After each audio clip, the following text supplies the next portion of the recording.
Assalamualaikum warahmatullahi wabarakatuh. Selamat datang di Fadel Oke Channel.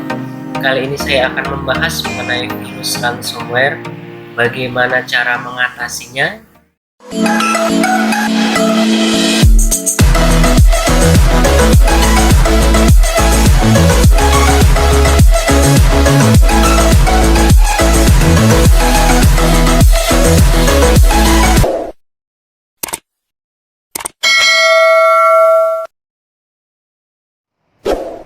Baik teman-teman, beberapa hari yang lalu saya sedikit bercerita terlebih dahulu. Bisa dibilang saya terjebak ya, karena pada saat itu saya mencoba mendownload salah satu aplikasi dan secara tidak sengaja saya mengeklik atau masuk ke dalam website yang dimana di situ telah ditaruh jebakan, yaitu virus ransomware. Jadi semua data-data saya itu ekstensinya berubah sehingga tidak bisa saya buka sama sekali. Contoh ini, semuanya berubah ekstensinya menjadi YKGZ file.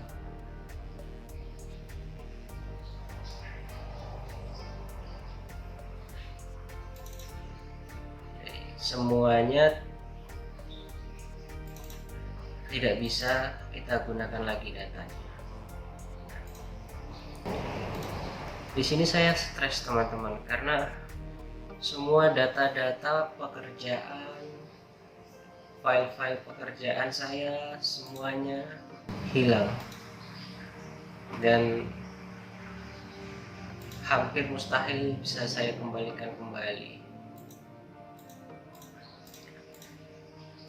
Jadi teman-teman, virus ransomware ini adalah salah satu jenis malware yang digunakan oleh peretas, di mana dia menginskripsi data kita, kemudian meminta uang tebusan untuk mengembalikan atau memulihkan data kita tersebut. Virus ini termasuk virus baru dan jenisnya sangat banyak sekali. Ada .djvu, ada .mecha, .savefile, dan yang terakhir menginfeksi data-data saya ini adalah .ygkz file. Jadi ini teman-teman, semua ekstensinya berubah menjadi ygkz file. Di setiap folder, di folder yang terinfeksi virus ini terdapat satu file readme seperti ini. Jadi kalau kita buka, semuanya terdapat satu file readme.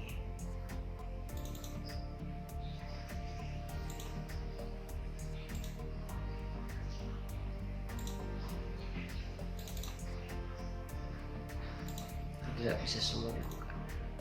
Oke, coba kita buka file ini ya. Jadi di file readme ini ada semacam ancaman.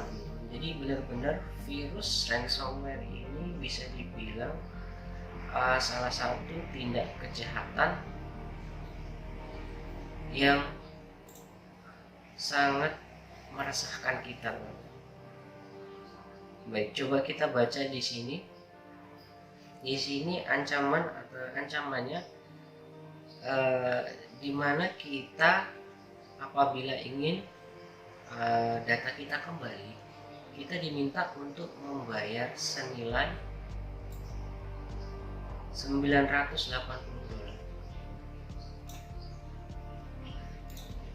atau di sini dapat diskon 50% menjadi $490. Kalau lebih dari 6 jam kita tidak menanggapi ancaman ini, maka data kita tidak bisa kita kembalikan. Nah, di sini teman-teman, saya menghimbau kepada teman-teman apabila mengalami kejadian seperti ini, jangan sekali-sekali teman-teman itu mengikuti perintah atau permintaan dari si hacker ini, karena yang namanya kejahatan, walaupun sudah kita membayar, tidak ada jaminan bahwa data-data kita akan bisa kita recovery kembali atau bisa kita pulihkan kembali, teman-teman. Nah, di file ini di bagian bawah itu ada personal ID. Nah, di sini yang teman-teman perlu tahu bahwa ternyata virus ransomware ini ada dua tipe, teman-teman. Yang pertama adalah tipe ID offline dan yang kedua adalah tipe ID online. Nah, kita bisa mengetahui perbedaan antara ID offline dan ID online dari personal ID ini, teman-teman. Kalau misalnya di belakang, di dua huruf di belakang ini kodenya T1, berarti teman-teman terinfeksi virus ransomware tipe offline. Tapi kalau selain T1, contoh ini F1, V1, maka teman-teman dipastikan terinfeksi virus ransomware tipe online. Dan dari hasil saya browsing beberapa hari ini, ternyata belum ada yang bisa mendeskripsikan untuk virus ransomware dengan ID online ini, teman-teman. Jadi saya benar-benar stres karena data-data penting saya sama sekali saya tidak bisa kembalikan. Oke, teman-teman, jadi ini data-data saya semuanya, tapi tetap saya backup data ini, tetap saya simpan di sini. Saya berharap mungkin entah itu beberapa hari ke depan, beberapa bulan ke depan, akan ada seorang programmer yang bisa memberikan solusi, mungkin menciptakan semacam antivirus atau deskriptor yang bisa mendeskripsikan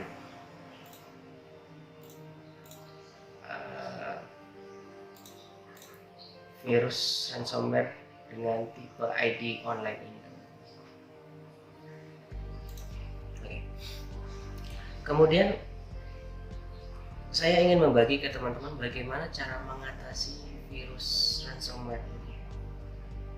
Jadi seperti yang saya bilang tadi, teman-teman, kalau teman-teman terinfeksi virus ransomware dengan ID offline, maka kemungkinan besar data yang telah terinfeksi masih bisa kita pulihkan. Caranya, teman-teman tinggal masuk ke website mcsoft.com yang teman-teman ketik ya, mcsoft.com.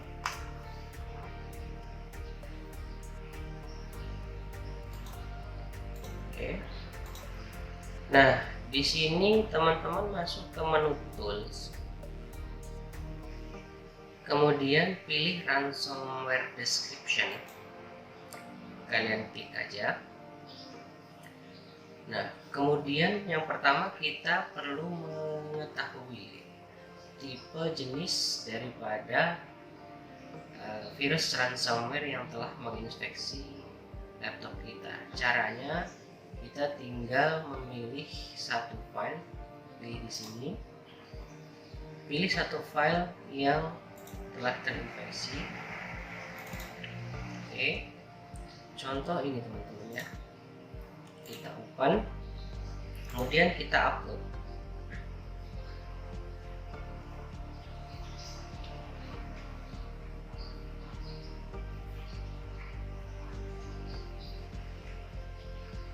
Maaf agak lama loadingnya karena jaringan di sini agak lemot. Nah, ini sudah keluar hasilnya. Di sini ada keterangan we have identified stop DigiView. This ransomware may be descriptable under certain circumstances. Nah, kita diminta di sini untuk klik di sini. Dengan klik di sini nanti kita akan diarahkan untuk mendownload software deskriptor yang cocok sesuai dengan jenis virus kita. Oke, kita klik di sini.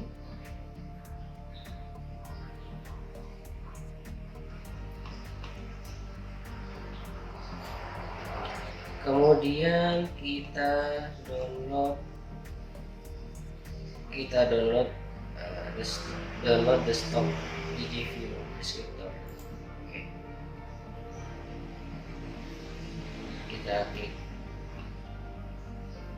Kita klik download di sini. Oke. Berhasil. Kemudian kita open.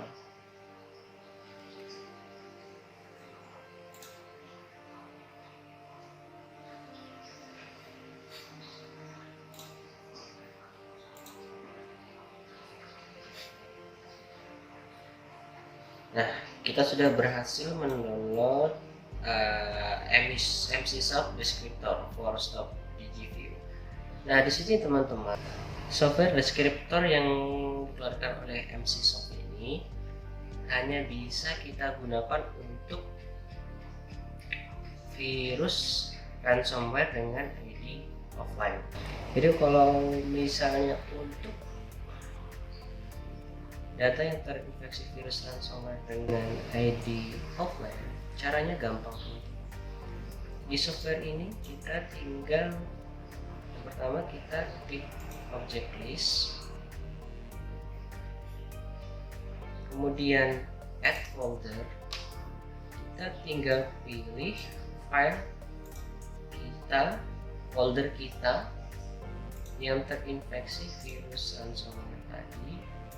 Contoh ini kita pilih salah satu saja dulu. Contoh yang ini ya teman-teman. Klik OK. Kemudian langsung klik decrypt. Memulai. Di sini karena laptop saya tadi seperti yang saya bilang terinfeksi virus ransomware dengan ID online, maka ada keterangan di sini this ID appears to be an online ID, decryption is impossible. Jadi tidak mungkin kita bisa mendeskripsikan atau memulihkan data kita tadi. Jadi di sini harus bersabar. Mudah-mudahan di kemudian hari, entah bulan depan atau kapan itu, ada programmer-programmer baik yang mampu menciptakan software deskriptor yang mampu untuk memulihkan data-data kita yang telah terinfeksi oleh virus ransomware dengan ID online. Oke, kita coba buka data kita ya. Yang kita deskripsikan tadi, datanya tetap tidak ada perubahan. Kalau misalnya tadi kita terinfeksi virus dengan ID offline, maka data kita akan kembali seperti semula. Jadi akan ada dua file. Pertama ada file yang telah dideskripsikan atau yang telah dipulihkan, dan file yang sudah terinfeksi. Dan ini tidak akan hilang kecuali kita hapus. Oke, jadi itu teman-teman, bagaimana cara kita memulihkan atau mengembalikan data kita yang sudah dienkripsi oleh virus ransomware tadi. Namun saat ini kita masih belum bisa untuk mendeskripsikan atau memulihkan data apabila kita terinfeksi oleh virus ransomware dengan tipe ID online. Tapi kalau dengan tipe ID offline, kemungkinan besar masih kita bisa recovery. Jadi gini teman-teman, jika nanti, mudah-mudahan jangan ya, jika sampai teman-teman mengalami kejadian seperti saya, laptop teman-teman terinfeksi virus ransomware ini, hal pertama yang Anda lakukan yaitu membersihkan sistem PC Anda atau laptop Anda. Saya belum dapat referensi ya kalau menggunakan antivirus. Jadi yang saya sarankan, yang pertama, lakukan install ulang laptop atau PC Anda, kemudian backup data-data yang terkena virus tadi di hard disk eksternal mungkin atau flash disk jika memenuhi kapasitasnya. Kemudian jangan hapus data-data tersebut. Kalau misalnya deskriptor yang kita pakai saat ini belum mampu untuk mendeteksikan atau memulihkan data kita tunggu saja beberapa hari, beberapa bulan ke depan. Biasanya akan ada program-program baik yang bersama-sama memecahkan solusi dari permasalahan kita ini. Kemudian teman-teman, tips dari saya untuk mencegah agar laptop kita tidak sampai terinfeksi virus ransomware ini, yang pertama, saya sarankan teman-teman agar mengaktifkan antivirus yang cukup kuat, karena dengan begitu apabila sewaktu-waktu ada software yang tidak kita kenal, yang aplikasi yang tidak kita kenal meminta untuk install, biasanya akan ada peringatan dari antivirus yang kita pasang. Kemudian kita bisa memasang VPN untuk mengatur lalu lintas internet kita, karena dengan memasang aplikasi VPN di laptop PC kita, biasanya secara otomatis akan memblokir situs-situs atau web yang dianggap mencurigakan. Kemudian jangan sekali-sekali membuka web-web yang kita anggap berbahaya, dan jangan sampai membuka tautan email atau pesan yang mencurigakan. Dan ini pesan saya yang terakhir, jangan sampai teman-teman itu mengikuti permintaan daripada si pembuat virus atau si hacker tadi untuk melakukan pembayaran demi memulihkan data Anda. Karena ingat, walaupun kita membayar, belum tentu penjahat itu akan mengembalikan data kita. Mungkin itu informasi yang bisa saya bagikan kepada teman-teman. Apabila informasi ini bermanfaat bagi teman-teman, tolong bantu share, like, dan subscribe channel saya. Semoga informasi ini bermanfaat buat kita semua. Assalamualaikum warahmatullahi wabarakatuh.